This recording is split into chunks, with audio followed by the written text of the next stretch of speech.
La fonction des dispositions de PowerPoint est bien souvent ignorée ou mal comprise par les utilisateurs. Voyons comment on procède.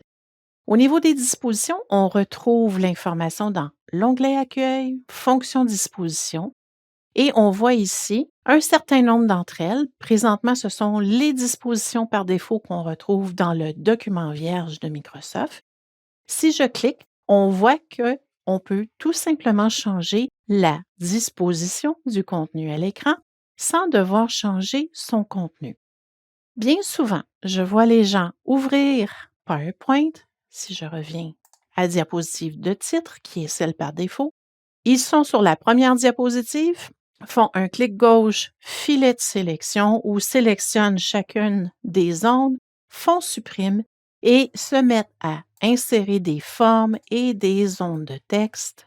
Si j'inscris par exemple texte 1 ici et j'insère une autre zone de texte pour, par exemple, une liste à puces, allons-y de cette manière.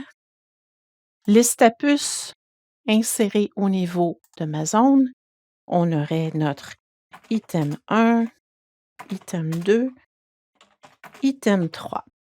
Maintenant que j'ai dessiné ces zones de texte et je peux avoir modifié leur aspect, donc texte 1, j'augmente la taille de police et je peux venir modifier sa couleur. Si je décide que je veux modifier l'aspect ou la disposition de ce contenu, si je retourne dans Disposition et que je fais Titre et contenu, j'ai maintenant uniquement les espaces réservés Titre et contenu et je n'ai tout simplement pas accès facilement à mon texte. Je dois plutôt aller resélectionner mes zones de texte, par exemple. J'ai la première ici, l'organiser, la mettre au premier plan, être en mesure de sélectionner le texte qui s'y trouve, CTRL-C pour copier. Maintenant, je peux faire un clic en bordure supprimée. Je clique dans le titre, CTRL-V.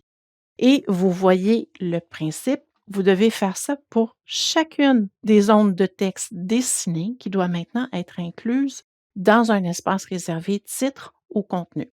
Voyons plutôt avec une présentation exemple comment vous pouvez vous faciliter la tâche si vous avez vraiment utilisé les dispositions. Dans cet exemple, c'est un modèle fourni par PowerPoint, fourni par Microsoft, entre autres. Fichier, si vous venez dans Nouveau, vous faites une recherche dans les modèles et vous allez trouver présentation élégante et classique à la fois. Donc, si on regarde ici, lorsque je clique, je viens dans Disposition, on voit que la diapositive actuelle est la disposition personnalisée numéro 8, mais le contenu qui s'y trouve, si je décide qu'il doit maintenant tenir dans une autre disposition, par exemple, disposition personnalisée numéro 1 ici, je fais un clic. Regardez, tout mon texte se réajuste selon cette nouvelle disposition.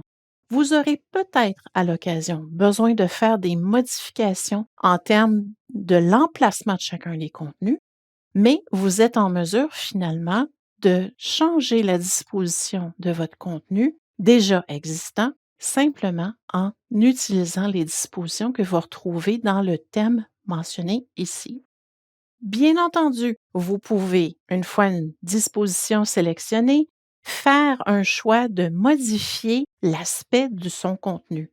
Si je sélectionne ici, par exemple, ces zones de texte, je modifie la couleur de la police et leur taille et que par la suite, je change d'idée. Étant donné que je suis dans une disposition déjà configurée, je n'ai pas besoin de tout remanier l'information manuellement. Je peux simplement utiliser le bouton Rétablir. Vous voyez que le système rétablit la position, la taille ainsi que la couleur de tous les objets.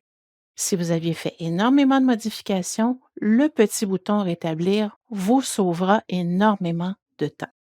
Prenez donc le temps de bien utiliser vos dispositions et si vous ne savez comment les configurer au niveau du masque des diapositives, je vous invite à visionner une vidéo précédente dans la formation.